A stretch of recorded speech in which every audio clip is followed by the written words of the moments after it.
Once again, we are joined by the Rhode Island Department of Education Commissioner Angélica Infante-Green for our weekly conversation. Commissioner, thank you for joining us. Thank you for having me. Big news today is the vaccine distribution focused at least immediately on frontline workers, the healthcare industry. We know widespread distribution is likely several months down the road. Curious what the conversations are in your office right now about the impact on in-person learning in Rhode Island when we get to that point, students that do or don't have it or teachers that do or don't have it. Well, what I'm being told is that K-12 will be, it's frontline workers first, and then we're second on that priority list. So that's pretty exciting for us because we'll have the opportunity to have the vaccine and, have some sort of a different type of learning experience than what we've been having. So I look forward to that. The challenge will be for us is that some people will take the vaccine and others will not, right? And I think we're going to have to figure out how to balance that. But we're excited that we're second, in the distribution so that we can continue to serve our students in the best way that we can.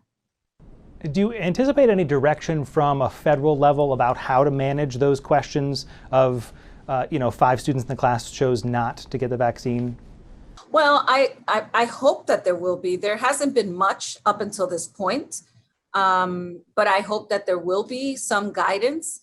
But I think we've been working very closely with the Department of Health, and those are things that we'll figure out, and we'll work with the superintendents as well as all the other leaders so that we can make sure that we find the most safest way to continue to serve our students as we move forward.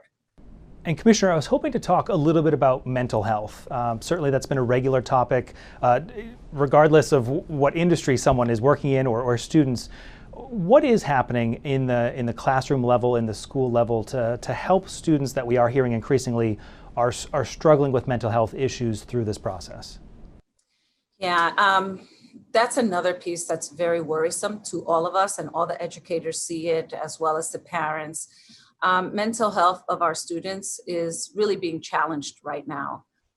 We see a lot of cases, less cases being reported.